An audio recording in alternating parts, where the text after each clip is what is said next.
তোলপাড়, রাজপথে যদি শ্রমিক নেমে যায়, মালিক তুমি যে আসক্তি থাকবে না, একটা কথা স্পষ্ট ভাবে বলে যে কোনো একটা ডিসিশন দিবেন। গার্মেন্টসের যে শ্রমিকগুলো অসহায় মেরে খাওয়ার তাল বাহানা করেন, যদি দালালের মাধ্যমে এই তাল বাহানা আপনাদের, আমরা শাসন ভাইদের দৃষ্টি আকর্ষণ করে বলছি, আপনাদেরকেও শ্রমিকের গাম শুকানে রেখেছে, তাদের মূল্য পরিশোধ করতে হবে। এটা মালিক পক্ষ গাম শুকানে রেখে তাদের মূল্য দেওয়া হয় না। একটা ডিসিশন আপনাদের কাছে যাচ্ছি, লড়াই লড়াই লড়াই চাই, লড়াই লড়াই লড়াই চাই, এই লড়াইয়ে জিতবে কারা?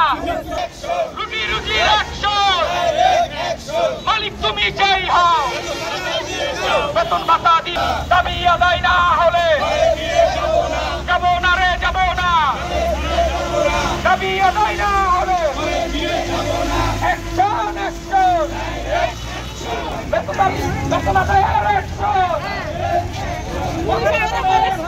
বেতন ভাতা দিয়ে দাও, মালিক তুমি চাই হও, মালিক তুমি চাই হও, বেতন ভাতা দিয়ে দাও, মালিক তুমি চাই হও।